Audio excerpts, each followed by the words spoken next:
This is Hidden Killers Live with Tony Brueski, Stacey Cole, and Todd Michaels. There are cases that leave you wondering if anyone's really in control. Law enforcement, the courts, or just chaos. The death of 15-year-old Celeste Rivas Hernandez feels kind of like one of those cases. A teenage girl gone missing multiple times, found months later, not in a field, not in a lake, but in the front trunk of a Tesla linked to the musician known as David. What followed wasn't clarity, it was more confusion. A search warrant to the Hollywood Hills home tied to him, a landlord claiming critical evidence was left behind, a private investigator stepping in saying he found sadistic plans detailing what was to be done with Celeste. Yeah, there's a lot of questions going on in this case. Former FBI Special Agent Jennifer Coffindaffer joining us to help us break this all down over the weekend. I know you were breaking it down over on your channel, Break the Case. I watched some of that. Then I made a McDonald's Happy Meal themed piece with Sora that involved D4VD, which was, it was horrible. But it's a horrible case, but there's so many new things that we're learning in this case that I think are making a lot of us question what is going on in this investigation. What were some of the things you have gleaned off of the private investigator now speaking out loud and talking about what he's finding?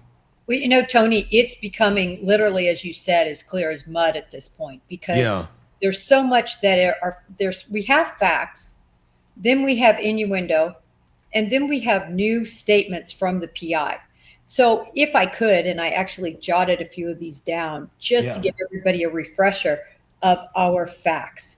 Yeah. The facts are April of 2024, she was reported missing.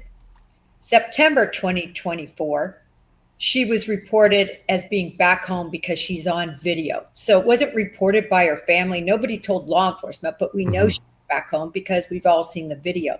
Yeah. According to law enforcement records regarding the missing case in that jurisdiction, there were 3 actual missing episodes reported. Okay. So that catches us up on the missing piece. Mm-hmm. There was a parking violation of D4VD's Tesla on August 27th, 2025. There was another parking violation on 9/3/2025. On September 5th, 2025, his vehicle was towed. And on September 8th, just one day after her 15th birthday, so she only lived 14 years, her body was found in the front trunk.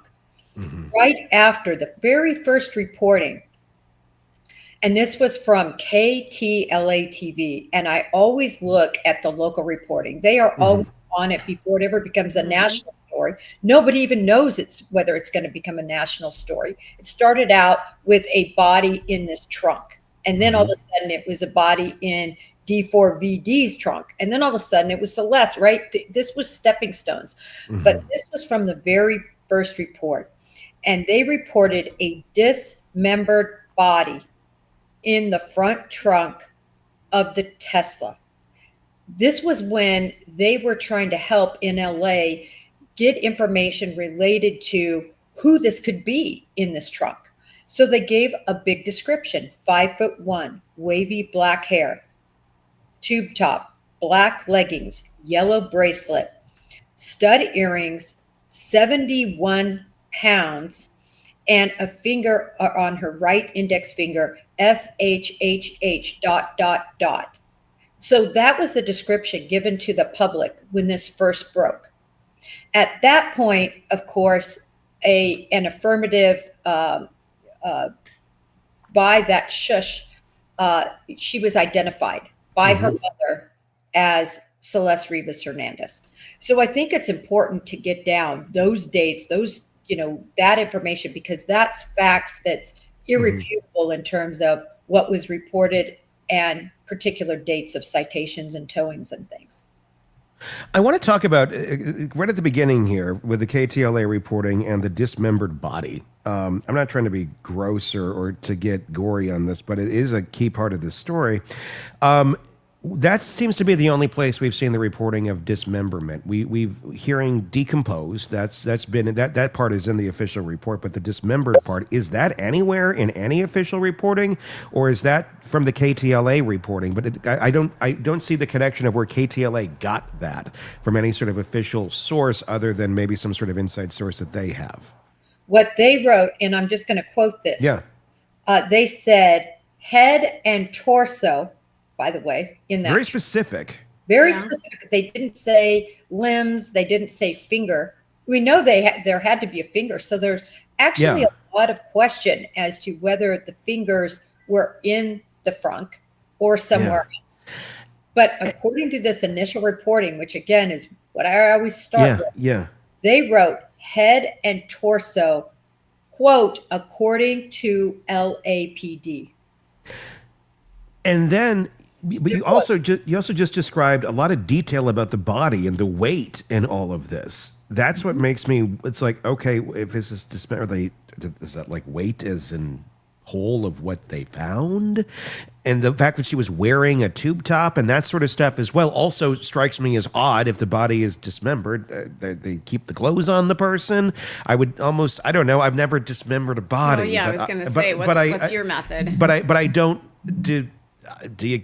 Is that common, Jen? That they're still wearing their clothes when they're dismembered? I don't know the answer to that. I do, and yes. Okay. You know, they don't go through the trouble necessarily of making the body nude. Remember, for the most part, the reason people dismember is to hide or conceal a dead body, or to conceal what happened. In other words, some people dismember and throw a leg over here and a body part over here, so that it's harder to put together what happened, who did it, where the crime really happened. But it's clear to me that her limbs had to have been in there because, as you said, there's a clothing description and we have the tattoo. Yeah. So intact to a certain extent. We don't know exact, but the word dismembered is in there, which could mean a part. I mean, that could, I don't know. We just don't know the extent to which, so it's hard to just speculate. With that being said, so we know that. We also have learned new things with this private investigator and the claims that he is making. We've established now what we know officially from the LAPD, but what about these new claims that have come out over the weekend with the private investigator? What have we been learning there? And can I interject something really quick? Oh, I'm sorry. No, you're fine, hon. My biggest question is, who authorizes a PI to go into a crime scene? From a logistics the owner standpoint. of the house hired the PI. Okay, that's the part I was missing, because I was trying to figure out why this person was allowed in and allowed to do as much as they could do, as much as they got out of the story. Who allowed this? And what does the LAPD think about that? Well, it's a great question, Stacy. For just by way of background, he was hired, as Tony said, by the owner of the mansion. Now, the owner of the mansion says that he rented this to the manager of D4VD, and that, according to the PI, he didn't even have any idea that D4VD was staying there or who was staying there, for that matter. And that happens often, right? You lease the house to somebody, you don't know exactly who's going in and out. You don't monitor that information, and that was made very clear.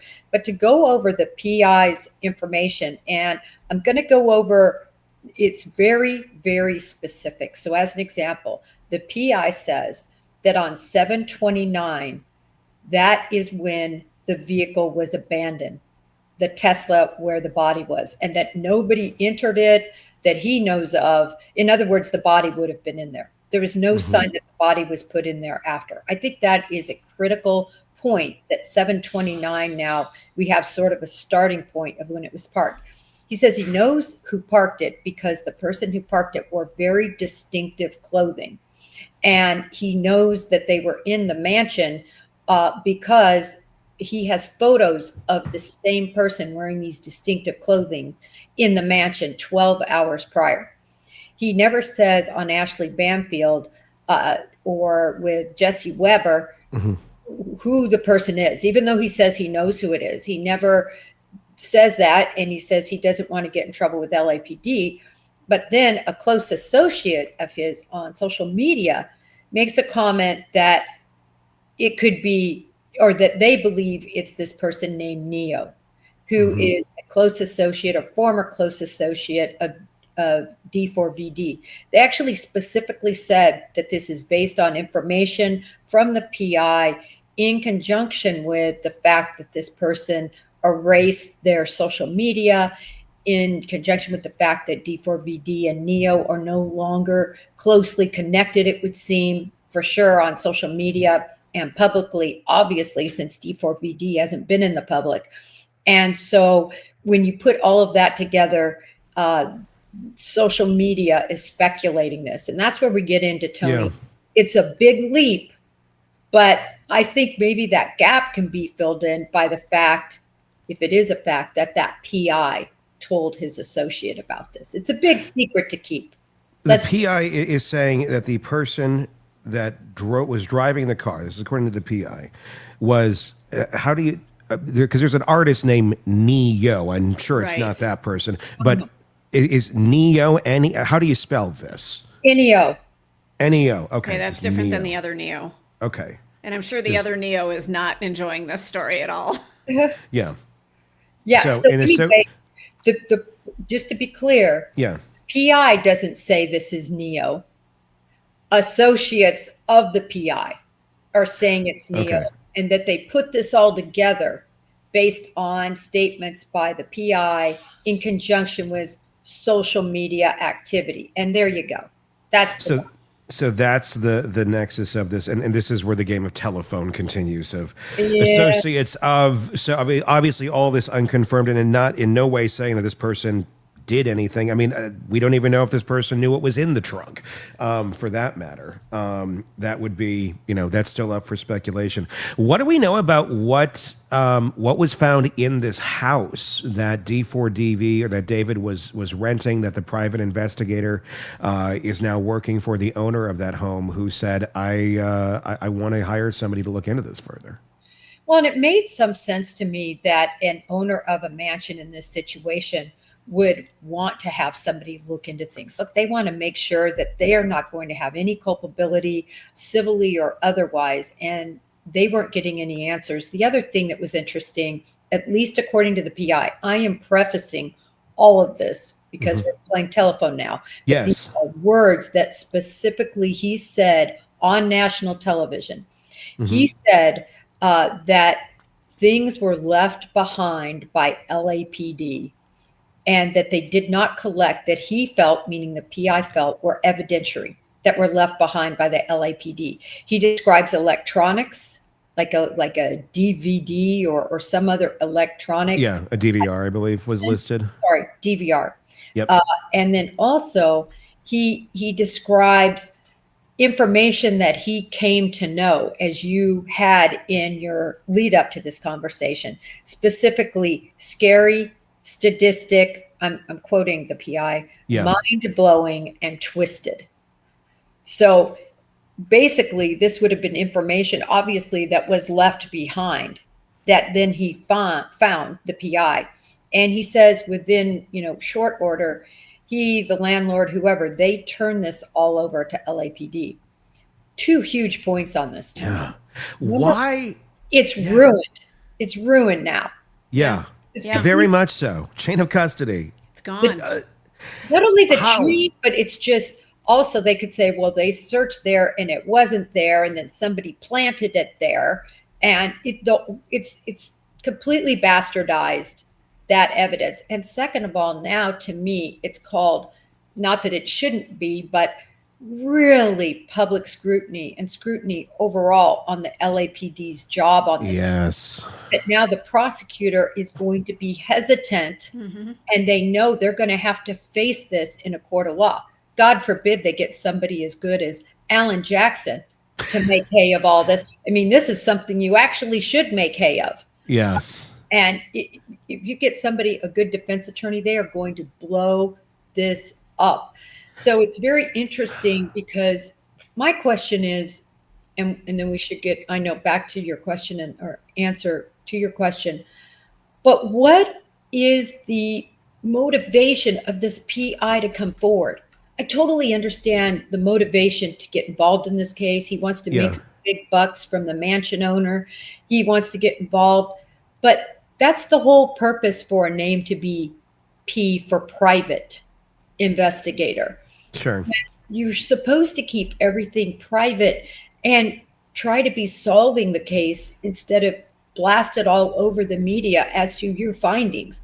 I find that very problematic because of the harm it's causing the investigation. Or is he blasting this because he sees massive screw ups already, and it's like, well, if you all are going to not do this to the up and up abilities of where you should be, I guess we're going to have to expose you, because if it doesn't get exposed early on, then it can be lied about later, and it can be, well, we did find that for, like, there's a lot of, I mean, I kind of get yes, private should be private, but when people aren't doing their jobs, and I'm wondering if this is he's outraged that these obvious large pieces were ignored or not found, and is, taking them to task and basically holding truth to power on something like this. Perhaps, I don't know necessarily his motivation. Sure. But I can say this, Tony, to me, that again, is this the right time for that? Is it? Yeah. I mean, it's exactly. I mean, is that going to help the investigation? No. Will it be, is it part of holding it accountable? Yes.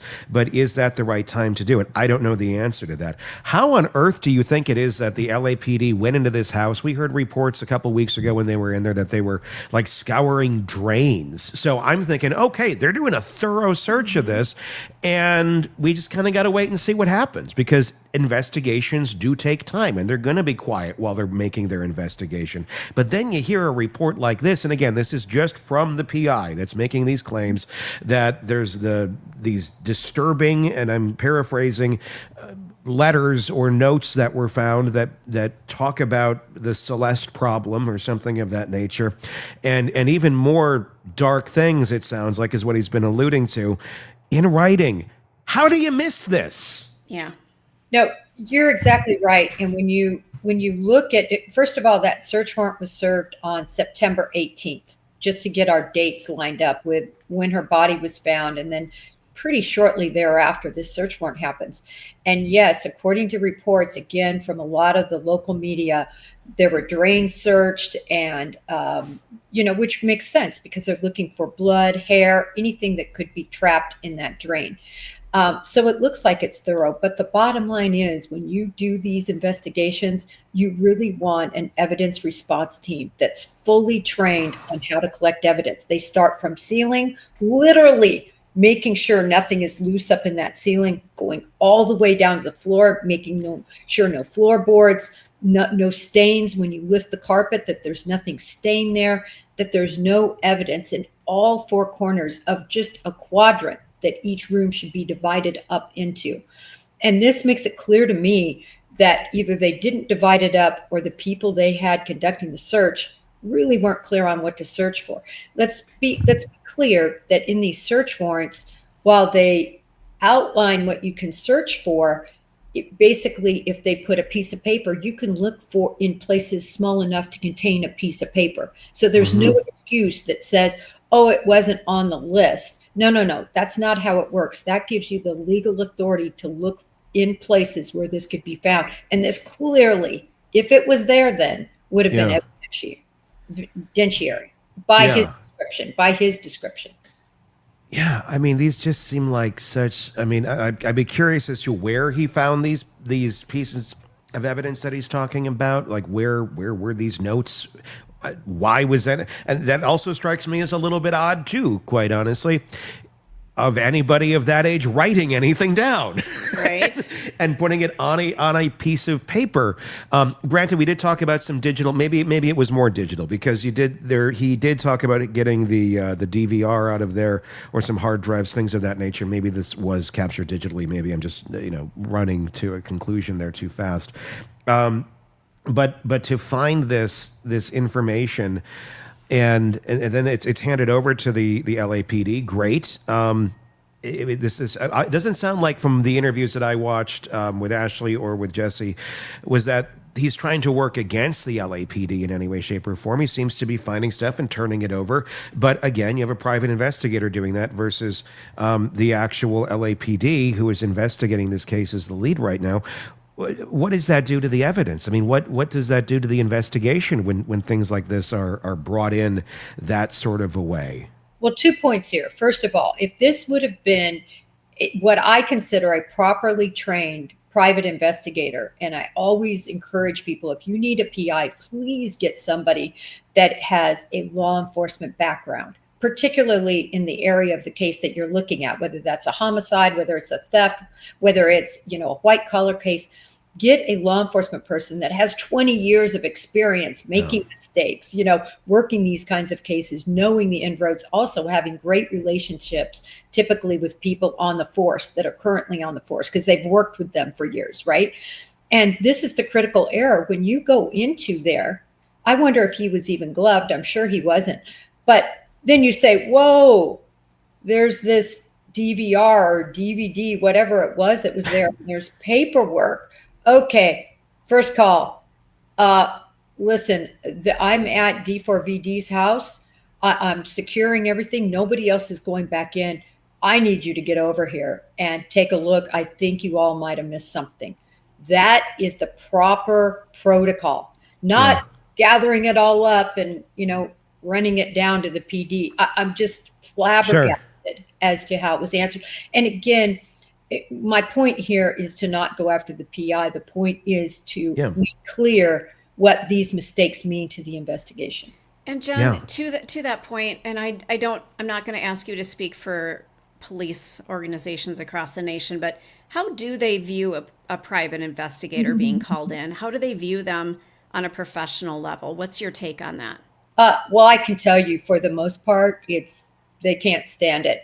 And you might say, well, the reason they don't like it, and again, I'm just speaking from my personal experience in law enforcement for 28 years. The reason isn't because you're worried about people, second guessing your work or finding your mistakes. That has nothing to do with it. What you're really worried about is tainting witnesses, getting statements that then contradict a statement that was previously gave, evidence, as in this is a perfect example of evidence. When was that evidence in there? Was it put in there after the search warrant? Was it put in there, before the search warrant? Where exactly was it found? Now it's up to a PI to tell us where it was found. Yeah. So typically, no, because they're worried about the investigation being hindered. And that's why there's laws against it too. But this wasn't an active crime scene. He didn't break any laws going in there to do this. 100%. He had the legal authority to be there. 100%, Tony. But I'm saying at the point that he realizes there might be evidence there, that's when he needs to shut it down and call LAPD. Well, that's what I'm wondering about. I mean, I'm assuming the guy probably went in there thinking, the evidence, the LAPD has already been in here. So they've already taken everything that they're going to think is evidence. And if he's finding more stuff that they didn't take, then he's probably going, they did not do a thorough investigation into this. So, I mean, more information is good, but it also makes me wonder, I'm assuming, if they investigated the house, they probably took pictures. I mean, I'm talking about the LAPD. So I'm curious if on the timeline of this, if some of this information, maybe some of these letters, maybe, I don't know, could they have come after the fact, after the LAPD went in there investigated? I don't believe that makes a whole lot of sense with the timeline. I think the owner could probably clear that up in terms of the comings and goings of the house with the security system and such. But I guess that does open up the question of, was somebody from his crew in there and they, for whatever reason, left these notes behind? I don't know. I mean, it begs another question and another, bump in this timeline that we don't really have the true answer to. Well, and Tony, what I would be arguing if I were the defense, I would say, those notes, that's a song. It's a song. He was working. Yep. There's no way this has to do with Celeste. Obviously he was writing other songs about Celeste. Mm-hmm. This is just a follow-up song about how we're going to dispose of Celeste in a sadistic, mind-blowing manner. When you're having people try to cover up something horrible, and I'm trying to look at it from the aspect of, did she die by some sort of accident, by her own hand, by something, and now this group of people who are not good at problem solving are going to have to try and figure out a way to get rid of this body? I mean, disposing of a body in general is a pretty dark, sadistic type thing to have to do if you're doing it and you're not a funeral homeowner. Right. It's not like normally a thing anyone is doing on their own. But then to have to contemplate all the ideas and all the ways to get rid of a body, I'd be curious to know what he's talking about in the dark, sadistic sort of realm that he's referring to. Is it dark and sadistic because of the act of what's going on here, or is it more dark and sadistic because it's pretty gross what you have to do to get rid of a body? Well, Tony, to your point, just say, and another point that the PI made that I think is very relevant. He said he has all these pictures. I can't remember the number, but it was a lot of pictures of her. And in those pictures, they stopped on January 2nd in the morning. I believe he said that's the last known picture, at least from his vantage, that there is of Celeste. Again, what are we looking at? New Year's Eve. New Year's Eve is a time of partying. It's a time of rebirth. It's a time of people changing things. It's a exclamation point time in a lot of people's lives. It's a time of suicide, all those things. It's a peak run time for law enforcement, right? Yeah. And so now you're at the morning of the 2nd, which I just found very interesting. If it's true, that's the last proof of life for her. And then you put that in conjunction with these sadistic writings. Look, if she was at a partying and OD'd, I would just say it doesn't make a lot of sense to me that everybody would just panic and say, all right, we need to get rid of the body. I mean, typically you would have people call if it was more of a private situation, which D4VD was very private. He says his whole life was social media. You know, he didn't interact a lot other than at concerts and with his entourage. So if it happened in a small group, still, what makes you just panic and say, listen, we're not just going to call this in. It's obviously via toxology that it's going to be obvious, right, how she died. So that's why I think it's something much more nefarious here. We're talking about the David case and Celeste Rivas, her body, of course, being found in the frunk of a Tesla that was connected to singer David. Jennifer Coffindaffer, retired FBI special agent, with us, breaking all of this down.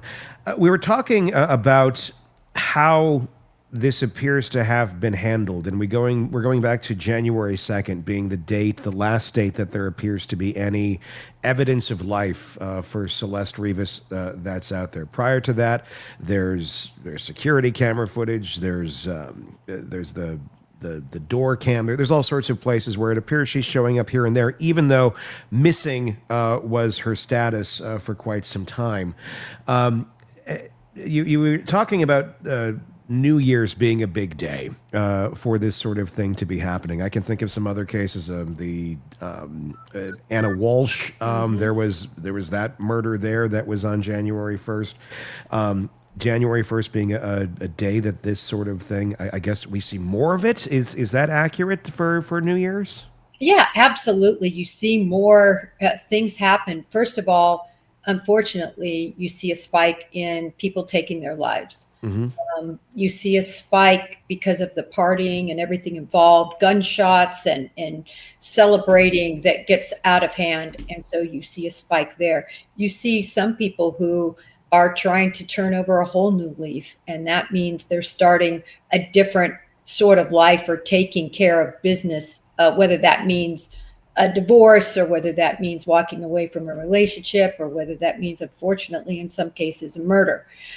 So all of that, it's just this time of year that is definitely on law enforcement radar always. If we're talking about a cover-up, this is where I'm starting to wonder about here is if, because I don't know, it's hard to believe, I mean, that this would have been intentional. He has a thriving career he's up and coming. Things are going good. I don't think anybody would necessarily go, hey, let's go kill this girl. This seems like a great idea right now for everybody and we'll get away with it. That's why my gut on this just keeps telling me like something happened, like accident of some sort took place. Whatever that accident was, or whether it's self-inflicted or not, I don't know. But I'm kind of on that mindset. And if you're young and dumb, and I don't know who would have been around her at that point in time on January 2nd or right around there, whether it was David or his entourage, his friends, whoever it may be. They're not making the best of choices, and she's 15. They already know they have basically a 15-year-old runaway. They are all of age, so they're basically harboring this runaway for all this time who is a minor.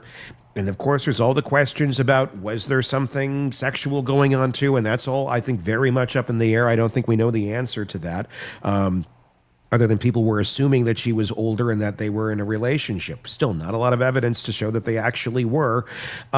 Is it something maybe where it's a panic and a cover-up because they needed to cover up they were harboring this 15-year-old runaway, and they're thinking, well, that will be worse than the body, and it just keeps covering up bad behavior after bad behavior with young dumb people. It feels pretty plausible. You know, we're living on the generation that I like to run around claiming, you know, being Gen X, we know how to fix things, we know how to take care of our situations because we always had to.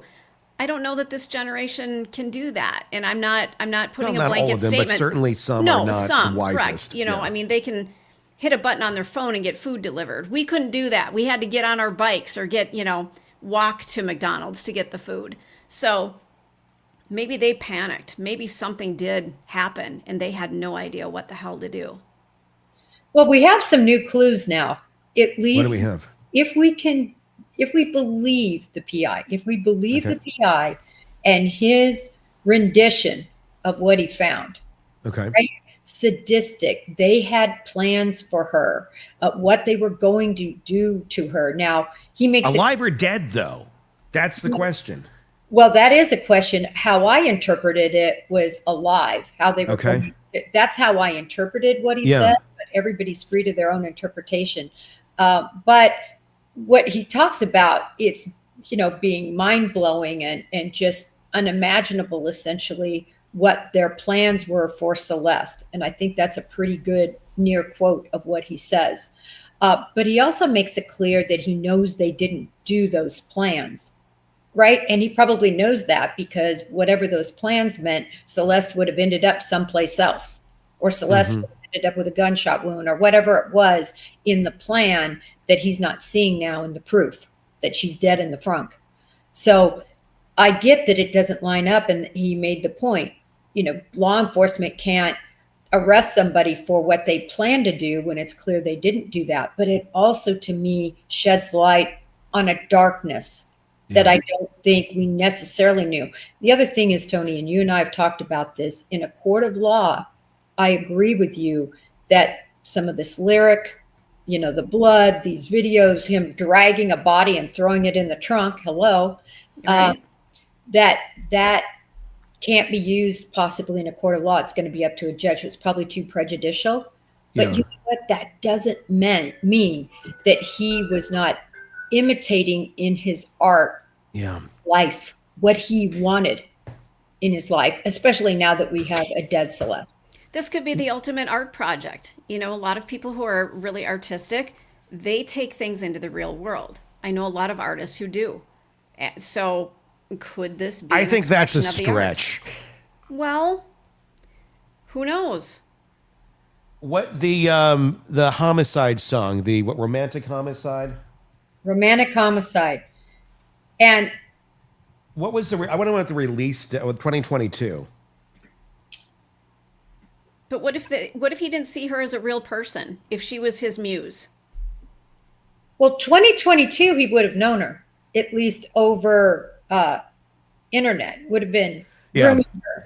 Well, I was curious about the release date of it. Like, was this, because I didn't know if it was created in this last year, because January 2nd is almost a year ago now, if it would have been something within that timeline. So, I mean, yeah, I mean, it could be a post thing, but it would have been even worse if it would have been like, oh, it came out in July of this year. Oh, It I did agree. not. Yeah. Tony, I want to give you just a little snippet of that Yeah. lyric. Yeah. In the back of my mind, I killed you, and I didn't even regret it. I can't believe I said, but it's true. I hate you. It's just dark. It is dark. A lot of music is dark, though. A lot of artists are dark. That's the coincidence, if it is a coincidence, of what and not that he's being accused of anything right now, but the fact that his proximity to something this dark and his lyrics match up to very dark concepts certainly does not look good. It does not play well for him. I know, or his crew or his entourage. But again, there's so many people involved in something like this and in a crew like this. It's not usually just the artist that's there by themselves, and that's why I'm it's going to be so key to understand. It looks like the PI is already starting to get into that of who had possession of the car.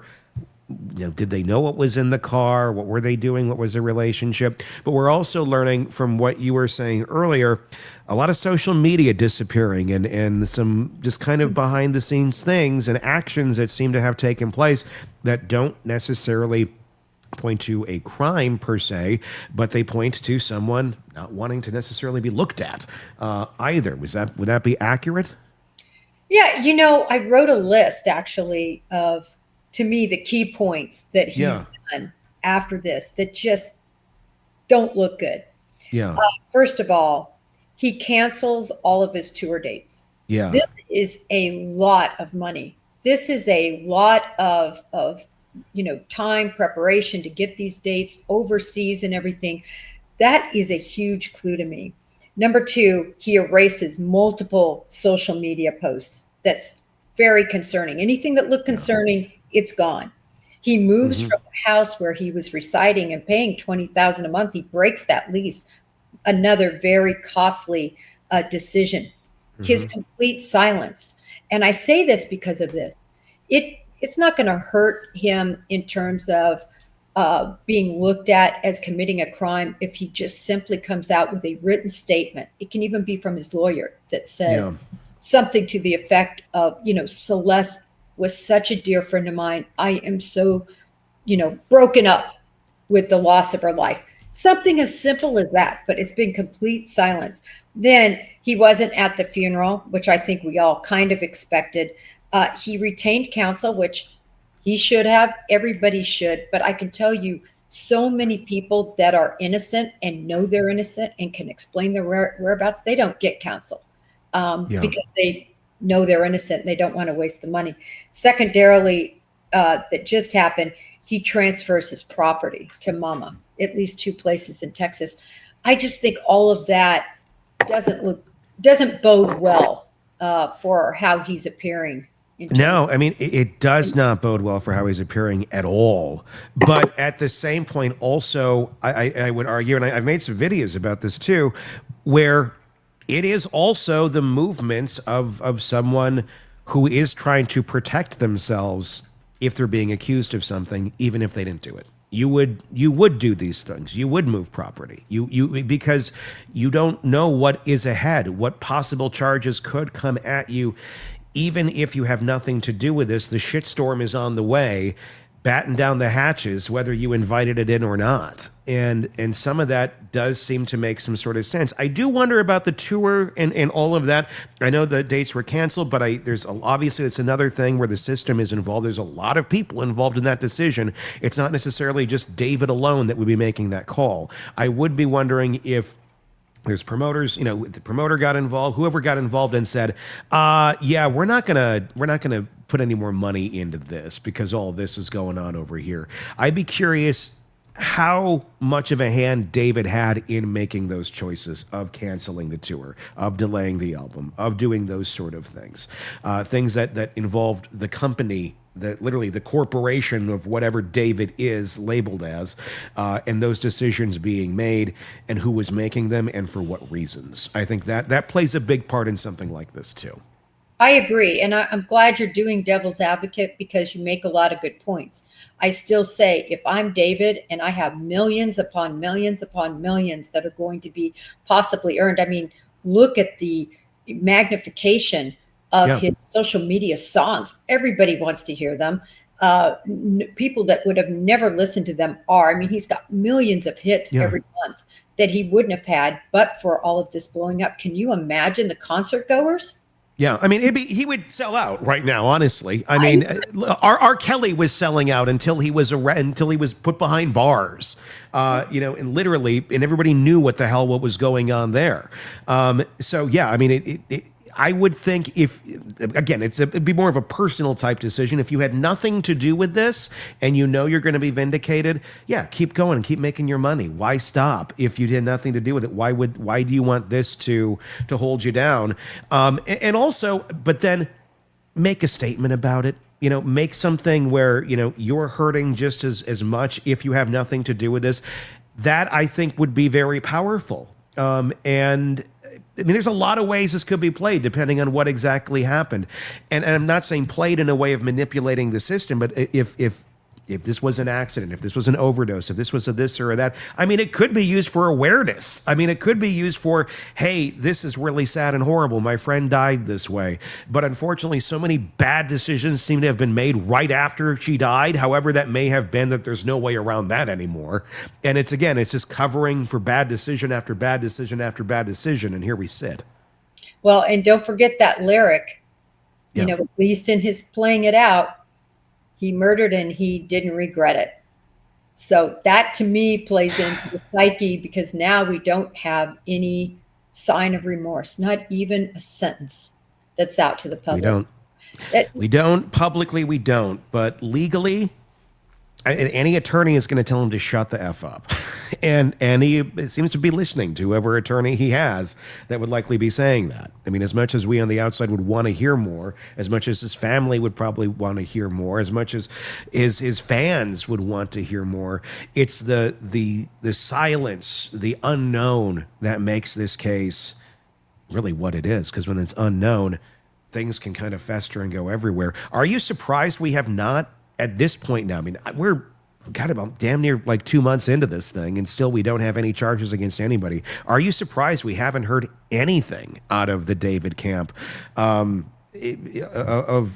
any type, of any magnitude? Well, no, I'm not surprised, only because of the condition of her body.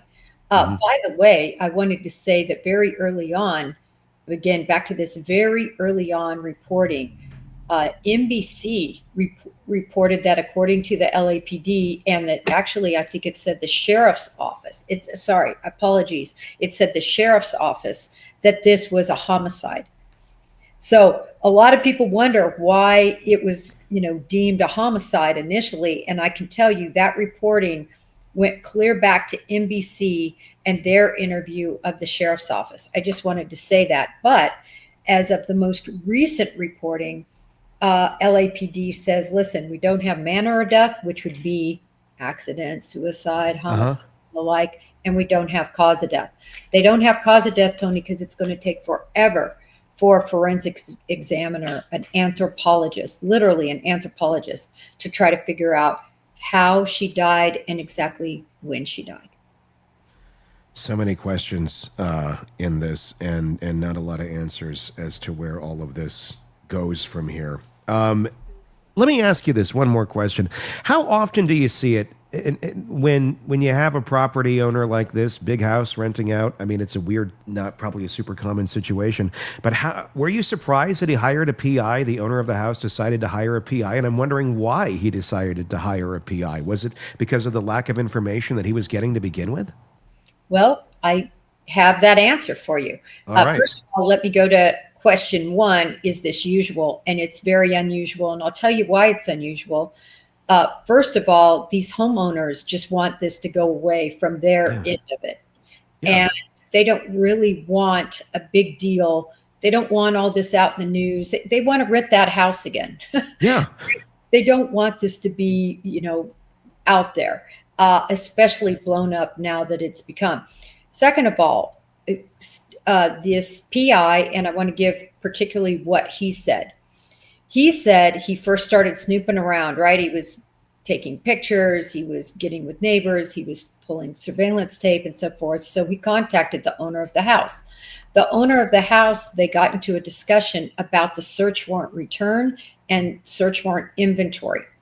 And the search warrant, the landlord never got that, which is typical, because you would serve that, you would leave it there at the home, or you would give it to the renter if he was there.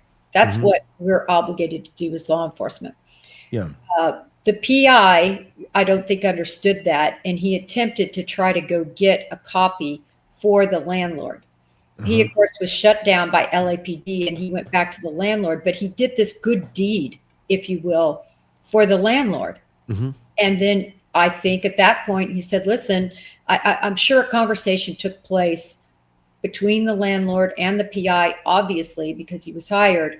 And maybe the PI suggested he would get a PI. We don't know for sure, but I'm just going on kind of the order and what he said.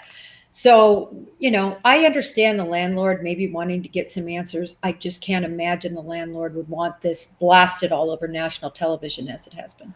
What do we know about the cameras in the house, though, too? I know there was some speak of that from the PI this weekend. Yeah, this was really interesting. He says that, quote unquote, this was a sophisticated surveillance system.